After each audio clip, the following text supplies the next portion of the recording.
Welcome to your City Commission study session. Please turn off or silence all cell phones during the meeting.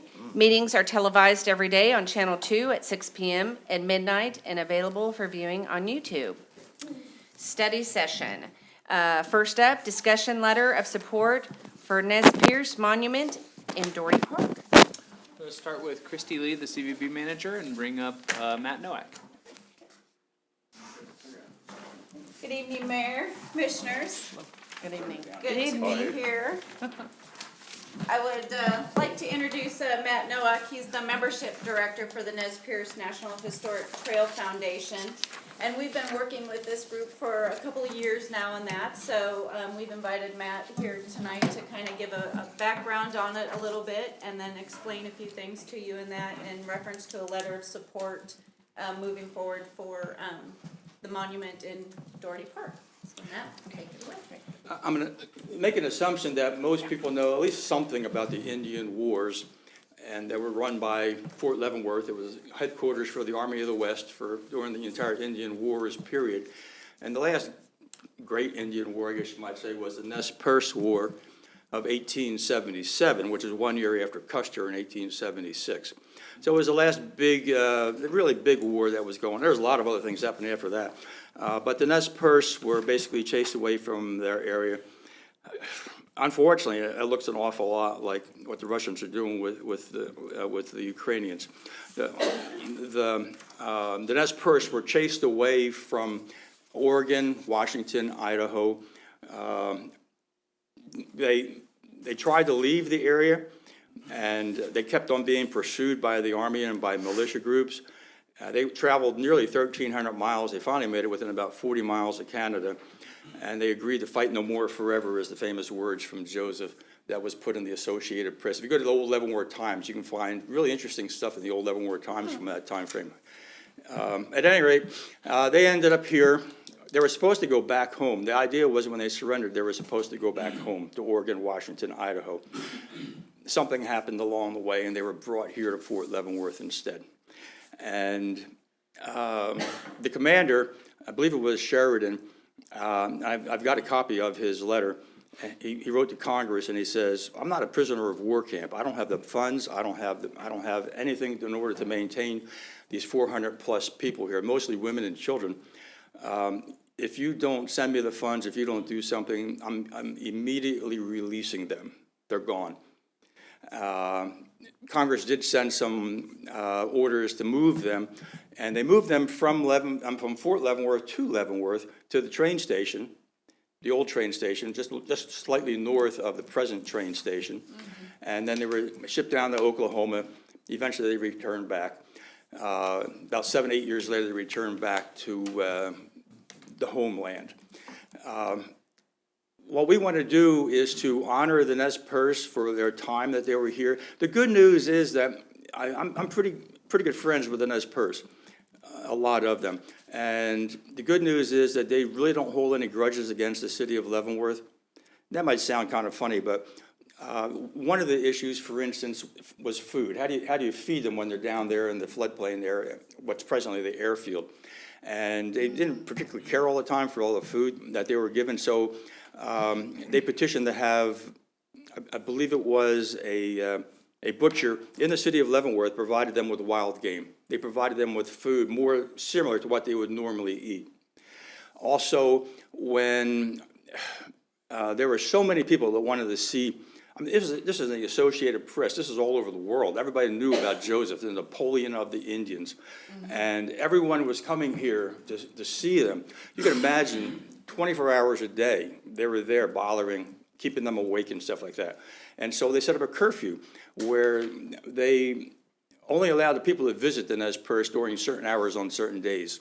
So in general, there's other things that weren't so nice. I mean, there might have been some other things that happened that weren't, I won't go into details, but generally speaking, they were treated fairly well while they were here. They were certainly not treated poorly. And so I don't think there's any danger whatsoever.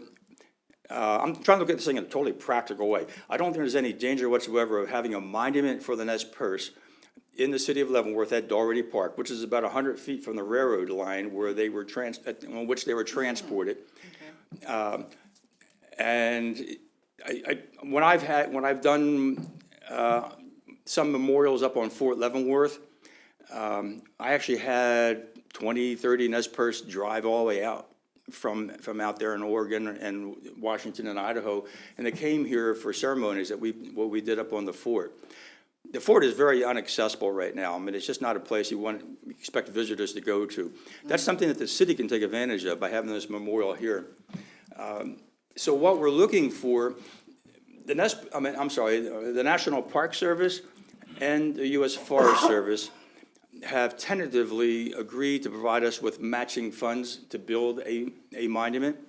For instance, there's a part of the National Park Service in Lawrence called the Freedom's Frontier, and we're working with, Christie works with them all the time, and they have been willing to help us with the monument itself, even providing funds for it.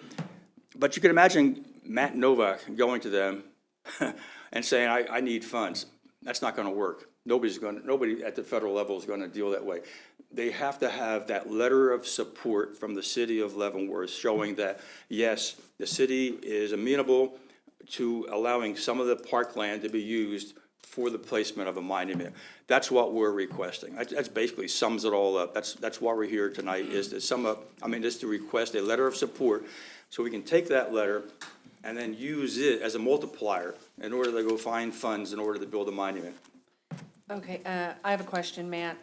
Do you have any idea what type of monument or? It would be it's gonna very look simple. like? We worked with Steve and Christie, Steve Grant and Christie, to make sure that the monument is as, Similar to that's this. a possible. Similar to this. Oh, okay.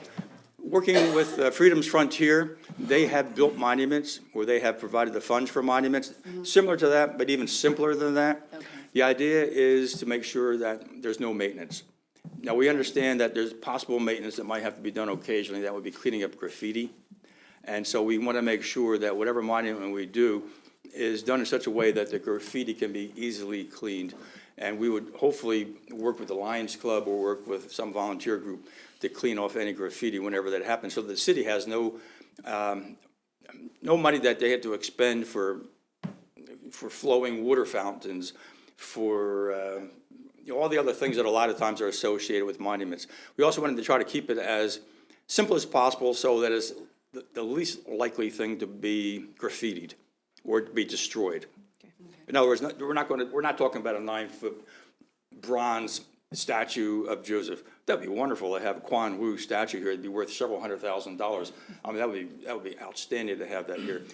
That's not going to happen. We don't have that kind of money. We don't want to do that. No, it would be a simple, probably a relatively flat monument, concrete and some kind of metal materials with words on it and pictures on it to describe not only the Nez Perce issue, but also the relationship of the city of Leavenworth to the Nez Perce. Okay. Did anyone, fellow commissioners, have any questions, comments, questions? I don't have any objections. Any objections to it? I support it. Okay, yeah. Is there a local representative of the actual Nez Perce Trail Foundation here in I am. Leavenworth? You're it? Right. I'm the membership director, right. Okay. What happened was, as the natural resources director for Fort Leavenworth for almost 40 years, I was responsible for all the grounds on Fort Leavenworth. Well, we know the Nez Perce were incarcerated there for 8 months, and some of them died and were buried there. Trick is, we don't know where they're buried. So every time we dig a hole on Fort Leavenworth, we have to have someone there who can identify human remains. Because under NAGPRA, the Native American Graves Protection and Repatriation Act, you had to make sure that if you did find human remains, you don't just toss them aside. You got to make sure they're repatriated with wherever they came from. We know it would have been probably with Nez Perce, and so I maintained close personal contacts with Nez Perce, so that just in case we did find anything, I can go to them. More importantly, I was able to inform them in advance that we were digging a hole, so that they were aware if something came up. So with that kind of a relationship, I think we developed a pretty straightforward relationship with the Nez Perce. I'm just going to add one other thing. This offers us the opportunity to do an annual Indian cultural event, probably at or near Dougherty Park. I've talked with the Native American, I don't know her exact title, but she's Director of Native American Affairs and stuff like that at the Right. Lead Center in Lawrence. And there's also a Director of Native American Affairs at KU. And there's also Haskell, and there's also the Kansas City Indian Center. And they all have agreed, also, and the Freedom's Frontier, they have all agreed to provide us with contacts so that we could have an annual cultural event there where they could, not just the Nez Perce, but all natives in this region could explain their history and also their contemporary status. And you can imagine having some drummers and some singers there from Haskell, a really Yeah. great drumming Like we team. did it. And Lewis and singers. Clark, yeah. And then dancers, of course, and then everything else. And then also at the hotel, you're either at the hotel, at the Hilton, or at the community center, or at the Heritage Center. This was a suggestion from the Lead Center that we have panel discussions. We can bring in professionals to have panel discussions about any kind of issues that would deal with Native Americans, including from Fort Leavenworth, from the military's viewpoint on the same wars or the same issues that the Indians were dealing with. So those offer great opportunities, and I think we've made some good contacts. So, Well, that part of the history is really interesting because when we were getting ready to do Lewis and Clark signature event, there were 28 tribes, according to the Indian Affairs Director. And he also came in, there were a lot of infighting between the tribes. yeah. So, I hope this won't cause any kind of an issue, but I think having some sort of I think that'd be a great Yeah, idea. great education. Be a good historical thing. Yeah. A lot of people don't know about Leavenworth. Yeah, we're thinking of maybe like a 10 till 4 type of issue on a thing on a Saturday. Don't expect it to happen this year. It's got to depend on all the Indians when they're available. They Right. have powwow seasons that go on. You just can't put something on here and expect them to skip a powwow. And that powwow might not be in Hiawatha. It might not be above Topeka. It might be in South Dakota. They love to travel to go to these powwows. So you've got to sneak in a weekend during their schedules that they're available to come. So there's a lot of planning, a lot of work I'm gonna have to do in order to be able to figure out a date and time. But that'll be another request that I might be making in the future, but asking for permits and stuff like So that. tonight, we just need to.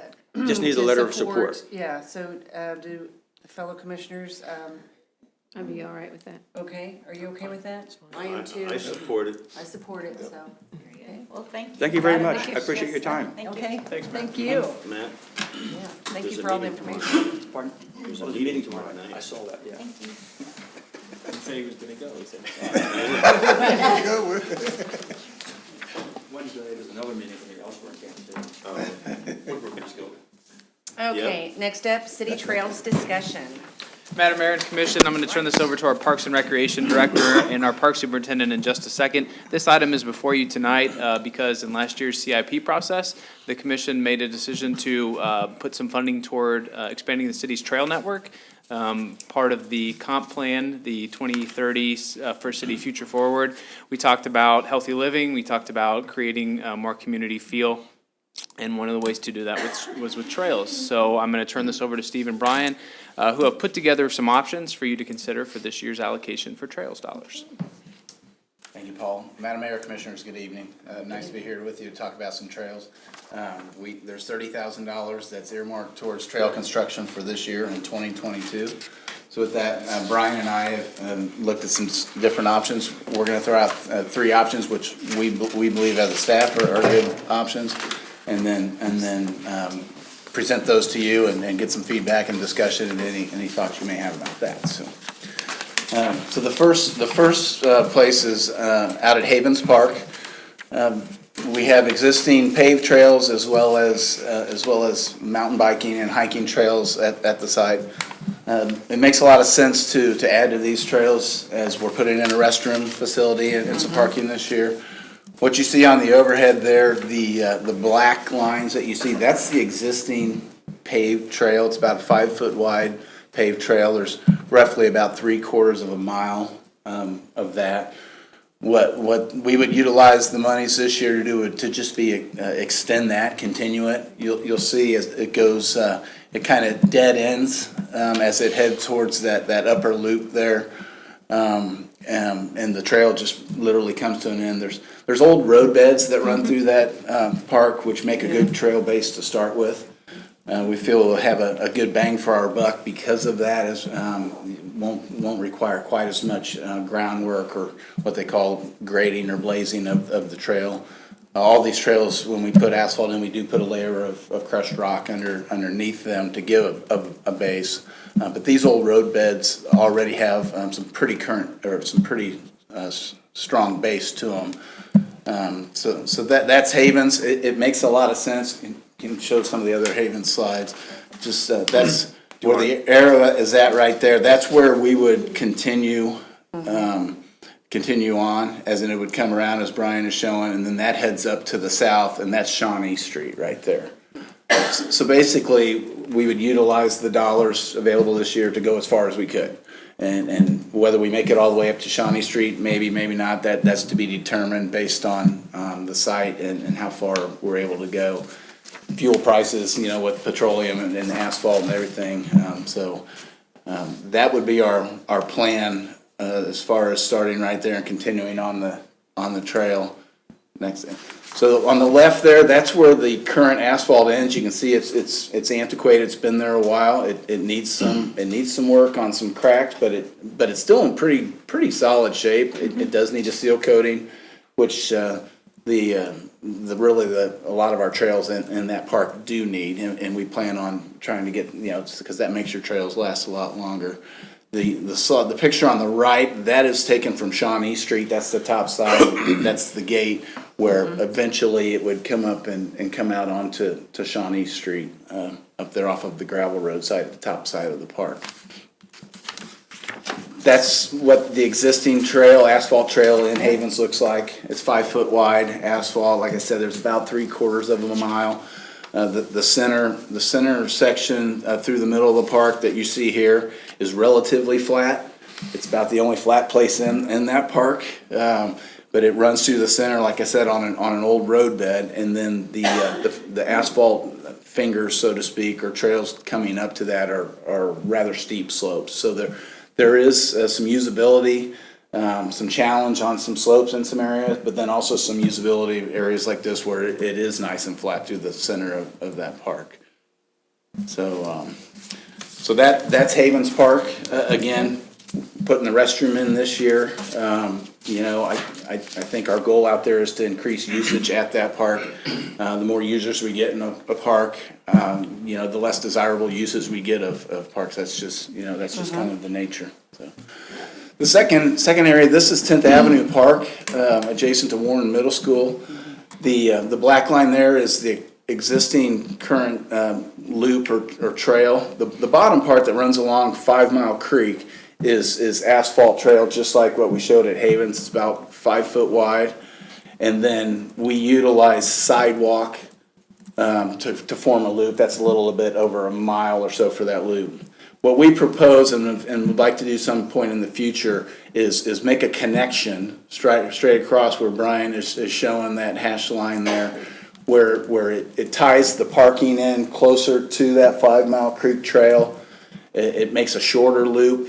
It gives users the opportunity to maybe not do the full mile loop, or maybe do 1.5 miles, or even do a shorter loop. If there's along the 5 Mile Creek Trail, we do have some legacy trees as well as a memorial bench down there. If there's people that maybe can't walk quite as far, that want to go visit those, it gives that opportunity and brings that parking in a little bit closer to that trail itself. So it makes a lot of sense. The loop is there and usable as it is, but that would be just kind of an added feature to it. So that's the 10th Avenue, the 5 Mile Creek Trail is what we call it out of 10th Avenue Park. Mr. Grant? Sir. Could you go back? I've walked this loop a number of times. There's an area there, and it looks like it's to the south. That'd be north up top. So to the southwest of the football field, I'm sorry, southeast of the football field. You can see the ground there. Is that Right here? causing, actually where it's falling down into the creek? Like eroding. Yeah, it is eroding quite a bit. Is that pavement still in pretty good shape? It is. We do have some erosion issues right there, just on the southern edge of the school district's field right there that we had a study done. Our engineering department working with the school district on doing some creek bank work along there. The rest of the trail's in fairly good shape. It's been there a while now, so like the one at Havens, it's starting to show cracks and probably needs to be crack filled and seal coated to have it last longer as well. Then I'll be able to get back out on there. Thank you, Mr. Grant. Is there any estimated cost on this, Mr. Grant, as far as this section right here, potentially? There isn't, just because every one of these sites we get to, it's gonna vary based on the amount of work that's Sure. gonna be required, on the base. The stretch we're proposing here, we've held our Easter egg hunt out there for anybody who's ever been out there. We're really familiar with that stretch. There is some water, in that area. We do know that we would probably have to bring it up a little bit so that it's not down in a bog, and get a good base underneath it. Anytime you do that, it adds dollars to it. We feel that we could probably make that connection though for the $30,000. But I can't sit here and quote that. Yeah, Sure, all of these were targeted at $30,000. Right. Okay, so Oh, you yeah. couldn't That's do a good. couple Yeah, of them, okay. you could only do one. Right. Yeah, all of them, Okay. yeah, that's the I estimate sorta there. had And then if we're a little hopes bit short, we have a little bit of sidewalk money or something like that, we could Okay. finish it. Yeah. We wouldn't leave it I like like for 10 this, feet but short. here's budget season. Yeah, We do too? Yeah, if we came up 10 feet short on this, if you selected, gave us direction to do this, we came up 10 feet short, we'd be like, okay, how do we get that? How do we get it to hook up? Okay, well, no, Right. that's good to know. Yeah, Okay. so. Cool. And then the third one is, this is part of the overall, all these trail areas I'm talking with you this evening are part of the overall future trails plan. This one here, this is the eastern end of 3 Mile Creek where it joins in at the southern end of Landing Park. So the parking lot that you see there at the top of the screen, that's the parking lot on the south side of the lofts to try and get you oriented.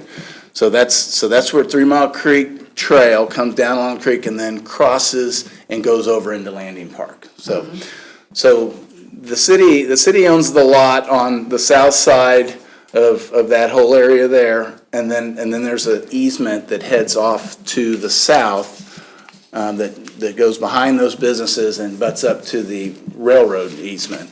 And the long range, now 30,000 may not get us very far in this, but it's a long range, it'd be more of a long range project, maybe a first phase of that if the commission wanted to head that direction. It could also maybe be something where in the future, there could be some marked dollars Yeah, you or could some get sort some of grant money. For that. The thought process is, and the next slide shows a wider, so it would head all the way up, and that long, thin green space you see there, that's South Esplanade Park. So eventually, the thought process would be to connect this trail from 3 Mile Creek heading to the south, running along that right of way and get it up to South Esplanade Park. Now, I've walked that in the past, right where Brian's pointing now with the arrows. There are some issues as far as the slope and probably requiring some Excavation. excavation and probably some retaining walls and things like that. But it's doable. I've put trails in more difficult places. But that's starting here would maybe be the thought process of a first phase of a much longer project, and in something like that, there may be grant monies for something, for a big Right. project like that. in the Mr. future. Grant, so you showed the first part, that would be the 30,000, and then what, the other part that extend further, is there an estimate on that? Well, it's, No idea. Yeah, and so even can't. this first part, we're not sure exactly how far that 30,000 will get us. I got you. So we might only be able to do from here to here for 30,000, and then from here on down at another date. Okay, These are proposed sites to spend that. start. Yes, to start. and then we can put maybe more money in the budget for next year, whatever, to, you know, keep going on. One of our mark funds available. The other Right, thing that that- this site has a little bit going for it is stretching that creek and 3 Mile Creek Trail experience south. We've talked about in the early plans for Camp Leavenworth. It's called Camp Leavenworth for a number of reasons. One of the reasons is we had envisioned a camping element that makes this into a week-long event, and that's the area that we've identified as a potential secured campsite for Camp Leavenworth. So to start stretching that festival, so nothing we have to do, immediately, but it's not, it's area that we've worked on, we've, cleared and really graded and made more accessible. And as a staff, if we selected to do any work in this area, it would probably be our recommendation. The first thing we could do is, what I would like to do, is connect the 3 Mile Creek Trail up to Second Street. And if you're ever in that area, if you can see it on the picture, the sidewalk comes across the new bridge there, and then it just stops. And if we're able to connect that down around through that city-owned lot, then you give on-street access where whether bicycles or walkers can access 3 Mile Creek Trail without having to go through the parking lots and things like that. That would probably be our first recommendation if we were gonna do work at this site. And then get that done, and then however far the monies would take us to go on that, so. And when would this, whatever we decide on, when would this start? So our, once given direction on what area you'd like for us to focus on, Brian and I will start getting with contractors, asphalt companies, to see what the possibilities are. And to see what avenues we could go, and it's kind of a reverse. You're not, you got a set dollar amount where so we try and figure out how to work that with, through the competitive bid process or through cooperative purchasing or how we would do that. As far as low-hanging fruit, which one do you think is the easiest one, if you wanted to start out with one? Of these I think three? Havens makes a lot of sense. Yeah, I was sort of for Havens. Well, yeah, because it's already got the road bed there, and it doesn't look like it would need, up there all the to so it looked like it And, would, yeah, I've been up. wouldn't As a need, restroom. wouldn't need as much. Right, yeah. putting the Right. restroom in makes a lot of sense, because I think Might as well our finish goal it. there is to attract more visitors, and the more trail we put in there, and if we can get it to a complete state, like when I showed you that slide where it just dead ends there. But you pretty well know what you're gonna need, and if, looking at these other two, it looks like you're gonna have to do more work to see what it's gonna take to, especially with the problems on 10th Avenue, if you've got some The erosion and all that. erosion Right. and this problem over here of getting from Yeah. Correct, yeah. Park up Esplanade to South Esplanade. Yes, I would That agree with that. especially would take a, Yeah, we know there's a good solid base underneath that old road bed up there at Havens. So I have to ask, this used to be a go-kart track? yes, it did. Yep. I used to Okay. drive go-karts up there. What happened? Yep. Yeah, So the go-kart track is right there, where that. you can that still is see it. okay. You can still Yeah, see it, that you was can a still go-kart. walk around it. Yeah. Still there. There's, You can ride a we'll go-kart. bring it out sometime, and I think maybe if, we put some more attention to the Havens, there's a Havens Park master plan that includes things like a lookout, one of those sort of, almost look like out in the west where they have the fire towers that you can climb up and look out. And so there's some natural areas for that kind of stuff, that we had done, God, that was probably 2008. You know, I was on that committee. Were you? Yeah, The Havens Park. Well, Yeah. you finally got your bathrooms up So there. we're gonna take the go-karts back? Yeah, bring the go-karts back. I mean, 2022, I'm just saying. You could ride your scooter up there got too. my So moped definitely, already. potentially the most runway right here for the money, is what you're saying. It's Havens. I believe so. I think we get the most bang for our buck as far as length of trail, and I think it makes a lot of sense with the new restroom going in there. See if we can't, try and get more visitors More to the people, park. and then you Yeah. might be able to go to those plans from 2000, what'd you say, 8, to Yeah. do other enhancements. Mr. Grant, can you show us, can you point out where the new restroom's gonna be? Yeah, It's gonna be back up in this area. okay. The slide doesn't quite show, but Is that where they used to be? pretty close to where that At the cursor is. entrance, yeah, where they used to be At at. the entrance, yeah. Yeah, Yeah, it's Because the just, plumbing is already there, Yeah. right? right, just down from where the old one was. You turn into, if you're familiar with Havens Park, you turn into the main drive off of Ottawa Street, and it'd be right there on your left-hand side, between Ottawa and, or between the Havens Drive and 22nd Street, in that open area there. yeah. And that's where we have some head-in parking right there as well, and then some sidewalks leading up to the restroom. Okay, so, do we have, I'd love to, Havens Park, what do you think? Havens, Yeah. what do you think? To start out with. To start out, Seems yeah. like the logical I think thing. all of them, We're yeah, gonna do all of eventually. them. We're gonna do all of You know, them. I will say I'm definitely, I love the idea of more trails around town and getting those rolling more, so I'm with, our mayor of this city that, let's look at, budget time to see what we can do Oh, for next year. To definitely. maximize more. I mean, people, they brought it up, it's like it matters, and I mean, you look at Wisconsin, awesome trail system up there, and people love it, and they use Yeah. it all the time, and it's Yeah. got a draw, so I think I'm excited about where we can go with it, so. Great, I So, agree. right, no, I'm That excited sounds at great. least to get started with this. Yeah, they're all good And then, projects. I think all right, three of and them. we'll, eventually hopefully be able to do all of them, but we just have Sure. to, Sure, and we Get do have some a more Trails money. Master Plan, Yeah. and it. I would love to see that, yep. Yes. oh, yes, for the yes, I'm Havens? sure. Yeah.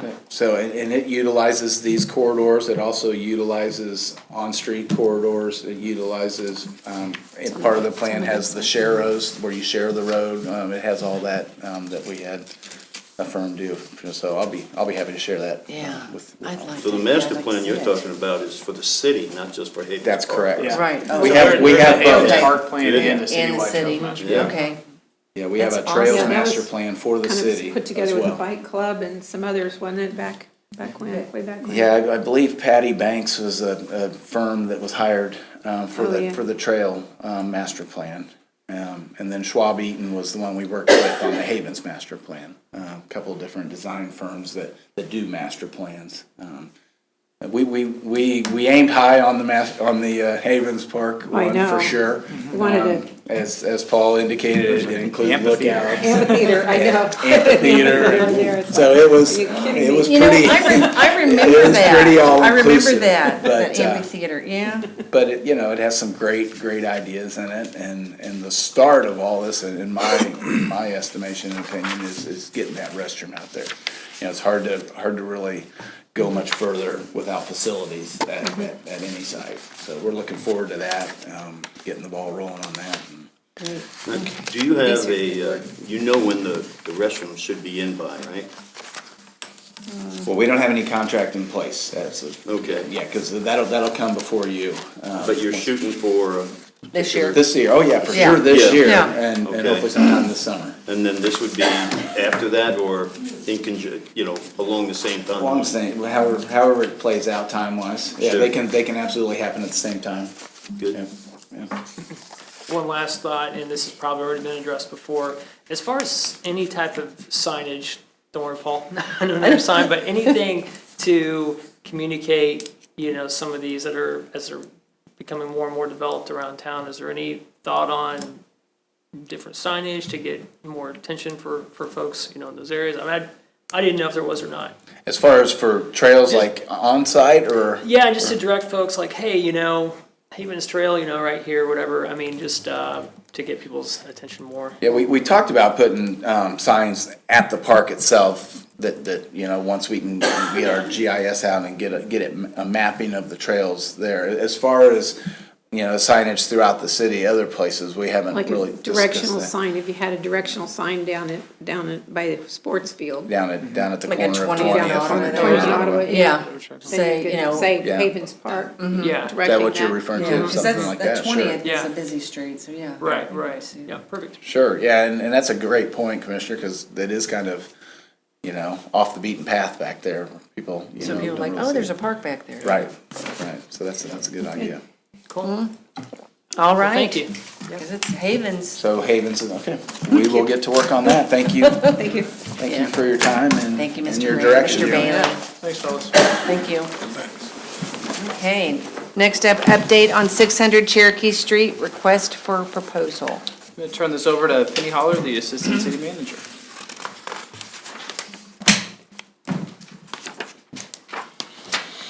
That looks like a lot of proposals. These are my notes. Those are her notes.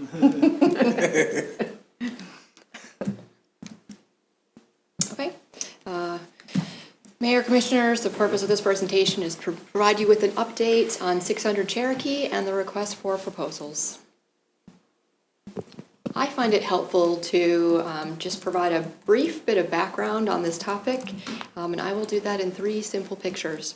So this is the high-level overview. You can see that 6th Street going north and south in the photo. Cherokee crosses it. You can kind of orient by Haymarket Square on the left, and 600 Cherokee sits right in the middle of this photo. It's the 3-tenant building at the corner of 6th and Cherokee. It's a contributing structure to the downtown historic district. It's by Haymarket Square, public parking. You can see Tenpenny Restaurant adjacent to it as well. There's other buildings in the area that have seen investment and redevelopment. There's growing business and activity in the 28 block downtown, and this is the location awaiting the right opportunity. As you get closer, you'll notice that it is a building that is currently with boarded up doors and windows. There's some faded signage, and this property has sat vacant for over a decade. No, never seen And really, once you get inside, you can really see the extent of that vacancy and neglect. So there are holes in the roof that have exposed the interior to water, floor and ceiling impacts, and there's going to need to be some updates with whatever use is selected for this building. In addition, 2018 International Building Codes would apply, so likely some needs for some investments in the property. So with that being said, the city put out the RFP. This requested creative proposals for someone to come in and purchase and redevelop the property. It was published January 13th. 17 parties contacted the city asking for more information, asking for the RFP, and requesting a tour. And there were 9 site visits. I will say at the 9 site visits, most were surprised at the interior condition of the building. We heard feedback with concern about the level of investment that would be required. And some told us on the tour that they were worried about the cost and didn't see a way for this to fit their particular concept. And that included some local business and bar owners. So here's the slide I think we've been waiting for. We did receive 2 proposals by the first review, which was Friday, March 11th. One is a Kansas company that has experience redeveloping a historic building. One is a Leavenworth area high school graduate with architectural experience. They are out of state, but they're working with some local business partners. There's still some work to be done yet to bring these proposals to the commission. Staff really needs to do the analysis, look at the ROI, and gain additional financial information from the parties. But both are eager to learn if they can move forward on the project and would like to schedule to be heard at a future meeting to present their proposal really in their own words. So if there is a consensus from this meeting, staff would look to move forward and get that scheduled. Okay, how far in advance, or how long would it be till we would hear from the parties, hypothetically?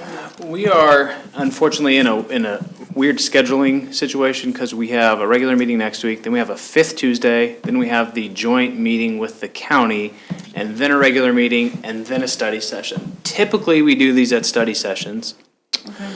We do have 2 eager firms to get in front of the commission. We are certainly eager for something to happen.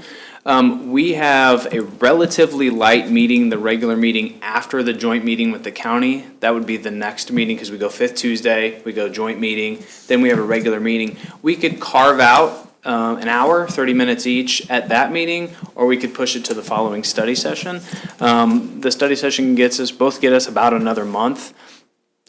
In order to do that, we can't turn it around by next week, and of course, then we don't have a meeting for a while. Well, So, I say the sooner the better if you can kind get of it defer to the commission. The together. other option, which I would caution against, but is a special meeting. The problem with special meetings is, Special yes, meeting. it has problems. So a regular scheduled meeting, we would be looking at the first regular meeting and, which would be the 12th. Or the study session after that, which would be the 19th of April.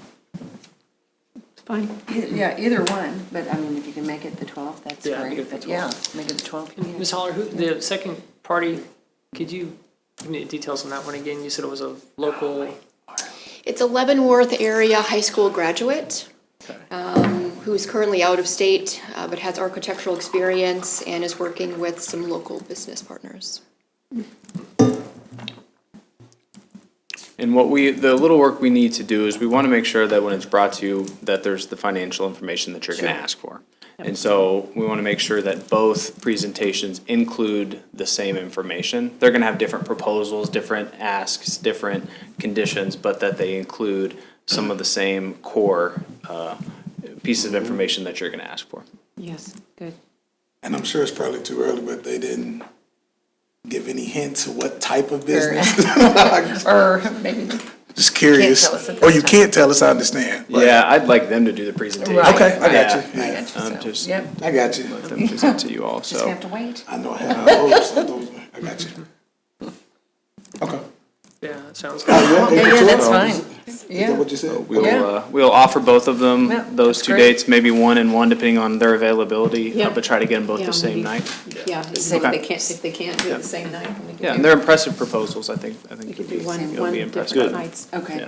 Yeah. Great. Okay. Okay, thanks, Penny. Thank you. Okay, next up, update on Bird Scooters pilot project. Penny I'll again? just stay here. So Bird Scooters proposed a one-year electric scooter pilot project in Leavenworth. There was a study session on February 15th, and there was a consensus to pursue further information for the proposed project. Since that presentation, staff has done some research, and so the purpose of this is really just to provide an update on other city experiences with bird scooters, a review of the MOU terms, and a review of city ordinances. So I reached out to Fort Scott and Topeka in Kansas particularly because they are further along in their experience with bird scooters. When I spoke with Fort Scott, they said that it had been a well-utilized program. They had actually doubled their number of scooters. They went from 25 to start with to 50. They changed the minimum age requirement to 16 instead of 18. There was some discussion about if 16-year-olds can drive a vehicle. There also was a demand from that age group, so they went ahead after their pilot project and made some updates, and that was one. And they said they had had no major safety incidents. So keep in mind, Fort Scott is a smaller city than Leavenworth, but from what I understand, also has a historic downtown and some of those similar items, so might be similar to Leavenworth that way. How long were they in business? How long has Bird Scooters been in business? At Fort Scott. Fort Scott. Oh, they had finished their year-long project. I'd have to look and see the exact date they Okay. started it, but they So had they- completed their pilot Okay. and had gone back and made some changes. Okay. And Topeka had been similar. They had also done the pilot project year. I spoke with their development director, and they said, yes, there's a learning curve. I would advise other cities to expect that. With riders learning where to ride, with that education piece. They said for a while, the city received many questions, complaints, and they really worked to funnel those through Bird. So they said they ended Right. up creating a frequently asked questions, and one of them was, here's the Bird number to call for Right. further information or concerns. Don't call your commissioner, Tony. That could be on the frequently asked questions. And they actually said that Bird has been very responsive, so they had some people misusing birds in certain locations and making tire marks, and they said that Bird was responsive to assist with that. So from their perspective, it's a continuing project. I saw some news articles that people had wondered in the winter where the birds went. They were looking to use them, so it sounds like there's some downsizing in the winter months, and then that will pick back up. Yeah. So that was the Guess it Fort wouldn't go in Scott. snow that well. Yeah. Or ice or. Ice. That was the Fort Scott and Topeka experiences that I spoke with them directly. I also looked into Kansas City, Missouri. It sounds like they had done a pilot program with multiple e-scooter companies, electric scooters, and they have chosen to continue on with that project as well, again, making some minor adjustments. They also really captured some data for who used the scooters. That was one of the items they were focused on. They were hoping it would be a little more transportation, that micro-mobility piece, for folks to get from one location to another in those transportation gaps where, say, the public transportation wasn't available. They found that wasn't necessarily the case. It was more economic development, downtown, fun. So that really became kind of the focus, and that was their experience. And then there's been several other cities in Kansas that have started the pilot projects, Atchison, Overland Park, Prairie Village, but they're still in that pilot phase. So I was able to just kind of find this, it was started, there's been some excitement and buzz around it, but they're not at the, we have the experience and we can share that with you phases. So if that's kind of helpful to understand, other cities are also pursuing this or have started a pilot project. And then we've been working with the city attorney to review the MOU terms. I know a question came up about cancellation. There is a term in their standard contract that allows for a 30-day cancellation by either party if that were to be necessary. And then also included in the MOU terms is that the company and everyone else is required to follow Kansas laws. Kansas law allows cities to regulate electric scooters. And we found that our city had regulated electric scooters by not allowing them. So to give a little bit of background of sort of the framework of this. So in 2019, scooters are relatively new, and the state of Kansas defined and regulated e-scooters or electric scooters. They said that the laws that apply to bikes should also apply to e-scooters. It's unlawful to operate an electric scooter on an interstate highway, a federal highway, or a state highway. You can cross, it sounds like, but you can't operate along them. And it allowed cities to adopt more restrictive ordinances. So sometime between now and 2019, the city of Leavenworth made an ordinance update. It was part of the standard traffic ordinance.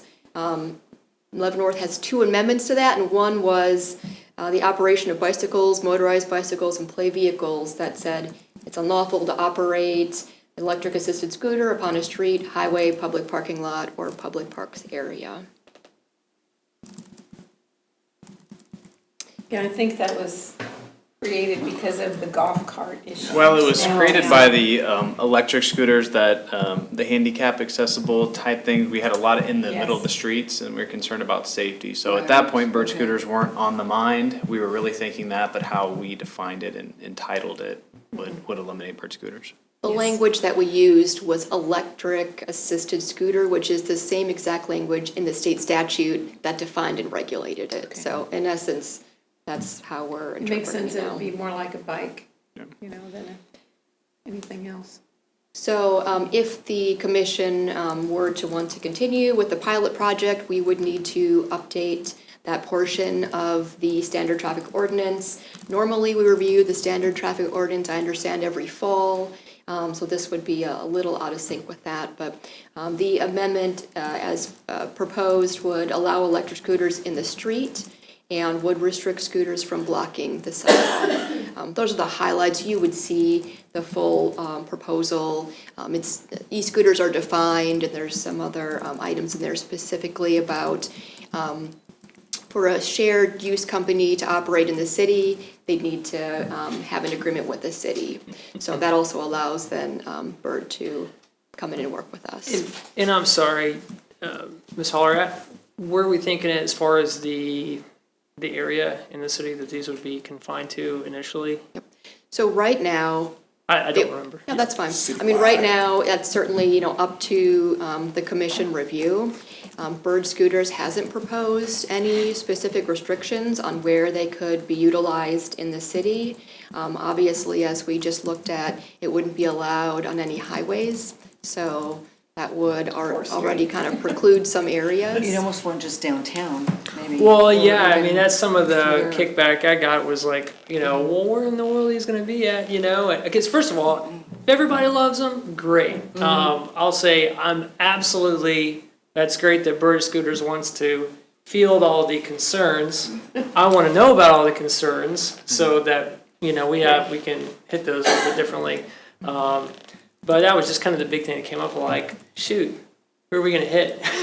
Driving, I mean, I've wondered that too. I'm like, holy smokes, it's getting nicer weather out, just trying to be cautious of even kids right now. And, was it a bird? Was it a scooter? So I guess once we get to that point, I just want to be cognizant of and very clear, I guess, on where they. Well, yeah, for ride, safety so. concerns, and we're already looking. And for Topeka has a conserva- learning curve, like, what's Yeah. a learning curve? What's that supposed to mean, and, I mean, anyway, just want to make sure, but, so.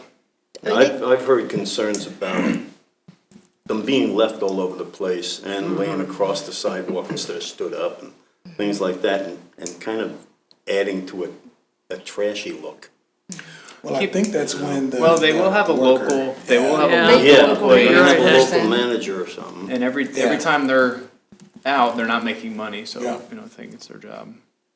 No, I think it'd be fun, but yeah, it's all, you think of just the different things, for safety measures. Even if they were laying on the sidewalk and, I don't know, somebody possibly could trip on it, or even in the wintertime, they could, fall on the ice and that. I mean, but they do sign or do something on the phone, right? With Yeah, bird well, scooters. you gotta take so a picture. We're not responsible. Yep. But still, you still feel, you don't want a citizen or someone But that to get was. hurt. Yeah, Mr. Yeah. Hegel, that was, another You're- concern brought up too, is like, well, are they gonna, you're look everywhere, we accepting got a committee that's liability. gonna take care of some of the trash, and some of those ideas, and it's Sure, like, you're don't have accepting one. liability, by signing this waiver, for you. But you lay it down across the sidewalk and somebody trips over it, oh, wait a minute, who's liable now? So in Yeah. the cities where I used them at, it's certain places that you can't park them at, and you have to take a picture. That's the only way that it's gonna stop it from running and charging your debit Yeah. card. So it has to well, be in a safe place that's presentable. You take the picture, And they just keep charging. and then that's when they stop charging you. Otherwise, it's gonna keep you charged. You get So if you try to leave it in the middle of the $300 street, bill. yeah, if you leave it in the middle of the street, then, you're just gonna get charged. I mean, it keeps charging you, Yeah, but then that's it. if you don't have any money left in your account, then it can't get any more. Then they're gonna report you to the crime. I don't know. Yep. And I would But- say, Yeah. Yeah, that's just what I experienced with I it, get yeah. it, yeah. and I think in some ways, that's what we're probably gonna find with the pilot project. That was what other cities found, is it was hard to determine before the project began where some of those areas might be that 10 bird scooters are frequently left, and that was not a desired use, or where they shouldn't be left. And then those cities went and worked with Bird and said, hey, this is problematic. And several of the cities said Bird was responsive in addressing issues like that. So I think we would expect that Bird would be as responsive to us in working with those items. And one last thing, and it shuts down when you get out of area. It'll Oh, start okay. warning, beep, beep, beep, beep, and then when you Okay, go outside so- of that area, it shuts down automatically. So we would decide what area Yeah. that Yep. it would be Well, and- yeah, and- confined to. In Kansas City, when they did, at first the ATA had sponsored the program, and that's what they had in mind, was extending where they can extend their transportation to. It wasn't working that way, so they gave up on it, and I didn't really know why they gave up on it. But now, then when Kansas City, Missouri, the city took over it, it's in different locations, it's more in the shopping areas, so. I see it down at it's Country more of Club a- Plaza. Yeah, the plaza, It has some by the downtown, wherever, hotels. near the hotels. Yeah. They're not, in between one bus to another. Or, in fact, what they use now instead is the program that we're trying to have here with the Uber-type bus that come pick people up to take them to those areas, so they're not using the scooters anymore, but the city is, and they seem to be pretty happy with them, from what I understand. Do we know, I'm sorry. Oh, go ahead. Do we know, will we have access to the reporting right away? Are they gonna come in like in the first 45 days and kind of give some updates on what the stats are and, so we can kind of see some of the data to see are they being used? If there's specific data that we're looking for, I think we can ask them for that. I don't think that's automatic in the process. Okay, well, I'd like to have them come back, like say a couple months. It's gonna take a while to get it out there to the general public, but I want to see what, is it ramping up, or what's the usage look like versus complaints, if any? And you just kind of get an update and, just kind of see how it's tracking and then. Sure. Yeah, So- I'm right there with you, yeah, just so we have a open communication with them, know what's going on. And we always have, like you said, the 30-day clause for cancellation. If we decided on this, would this start immediately? So no, that's part of the next steps. Oh, So okay. first, we would need to update the standard traffic ordinance Right. to allow for bird scooters and Okay. add some of those other Oh, I see. restrictions. Okay, It requires 2 readings, so we would anticipate bringing that back to you with the specific language, March 22nd and April 12th for your consideration. And we would also be looking at March 12th as the date to reconsider their proposed MOU. We probably would look at either an extended date for when that MOU goes into effect after that, because we want to make sure that the ordinance is complete and changed. But potentially that may also come back April 12th as well. So we have a little bit of time. okay. Do they offer a training program for people that might want to? Well, I think it's on the phone, isn't it? My understanding is that's on the app, it's the app also on on the their phone. website. Okay. There is sort of mandatory, you're supposed to read this You information. can show me how to ride, okay. It's fun. No, What I other let you cities- too. Expensive, but it's fun. What other cities did, and, certainly we could consider, is a frequently asked questions website. Yeah. I saw this in cities on the East Coast that have been experiencing bird and other scooters since 2018, when they first came out, and they were flocked, as the term was back then. Flocked. So sometimes it's just the city saying, here's the general rules that you're expected to follow, and then here's the company to contact with further questions or concerns. So that seems like it's also something that we might consider as a city. Yeah, that sounds good. Yeah. Does Bird also, do you think, just from what you've heard, right, from Bird, eventually they're gonna wanna do segways? I have not heard, they've not expressed that. They've not said segways, they've not said electric Segways are bikes, Yeah. which also Yeah. Bird does and is in that micro-mobility market. They have not suggested that at this point. So at this point, it's just a electric scooter pilot project. Good. And sorry for some of the negativity I have in my mind still. So a company wants to come in and make $100,000 off of our citizens over the course of 12 months. That's where my mind is at right now. Like, hey, they have fun doing it and everybody enjoys it, then good. Well, You know, yeah, let's and get you gotta more. look at all the aspects of it, and like I said, even the safety of it too. The MOU will have what the rates are going to be, is that correct? When you say rates, the rates that That They Bird is going to charge charge for the the use? customers. So we don't dictate Bird's rates, that's a business decision, yeah, so, we can tell you what it is now, but Bird would have the right to change their rates as they so choose.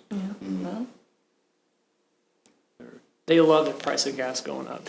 Yeah. Well, They then should. that would be a gift card right. opportunity for birthdays and stuff to What's give the need for people. transportation? Yeah, that too, yeah. Okay, so, Yeah. Consider- Thanks for Move contacting forward. all those Move cities forward. too. move forward. Let's move Yeah, Move keep forward. going. Thank you. Thank you, Penny. Yeah, thanks. Okay, next up, consider the creation of a temporary city transit advisory committee.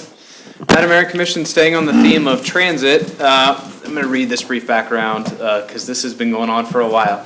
In January of 2018, a transportation study was completed in partnership with the Mid-America Regional Council, Kansas City Area Transportation Authority, City of Leavenworth, and Leavenworth County. As part of that study, a primary transit alternative suggested for development in Leavenworth was a demand response service. Since that time, the City of Leavenworth has continued to work with the KCATA and develop this transit service, has further partnered with the Guidance Center and the Department of Transportation on development, funding, and implementation. The system is designed as a demand response operation, which riders use an app to request a ride, similar manner to Uber or Lyft. Service delivery and dispatch will be provided by the Guidance Center, separate from the transportation system they currently operate for clients. Initial funding for capital and operating costs will be provided through a KDOT grant that was awarded in June 2021 to the Guidance Center and matching funds the amount of $72,000 from the city of Leavenworth. The initial transportation fleet will consist of 3 vans, which have been ordered by the Guidance Center through KDOT. Back up a little bit. The $72,000 is not to exceed over 3 years that the city had to commit to. Obviously, that will not be what it costs in 2022 because we will be halfway through the year before we get Yeah, no kidding. these vans. So that will be a dramatically reduced rate. I do want to emphasize that this was always a county-wide effort.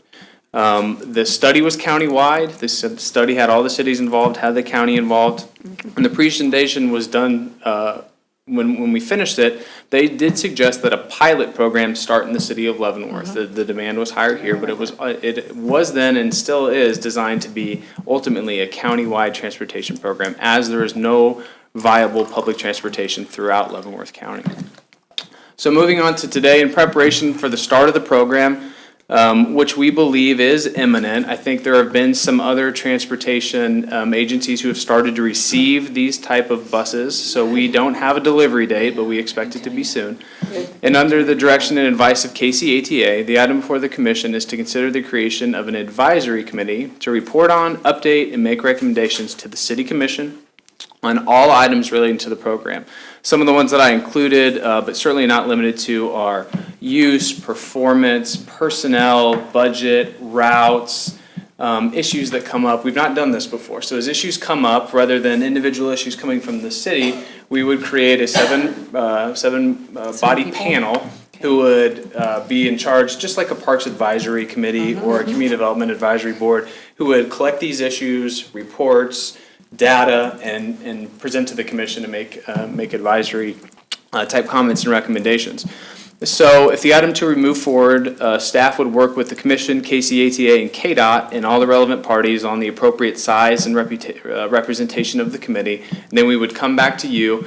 The idea would be we would do it for a period not to exceed 3 years. We would ask for a 3-year commitment to the board. And then if the commission elected to work with the county at that point, go it alone, continue with KDOT or KCATA, and continue this program, we would adopt this committee by ordinance. So that it would set it up as an official committee. So we would anticipate representation from the city, representation from the Guidance Center, representation from some agencies like Welcome Central or United Way, and then some citizens at large who maybe have expertise or interest in this area. So that's what's before you tonight, just a consensus to go forward with that. And we would bring something back pretty quickly. We've done this quite a few times with the Citizens Refuse Task Force, the City Festival Advisory Committee, some of these temporary groups. So bring something back in the next couple of weeks if there's that consensus from the commission. Okay, would we just put it out that, or are we gonna select the people or let them apply? So what we would do would be sort of a combination of allowing, so the Guidance Center appoint, have a representative, Okay. the city commission have Yeah, a I representative. agree. And then we would have probably 3 or so at-large seats. Okay. And those would go through how any other city or board would be.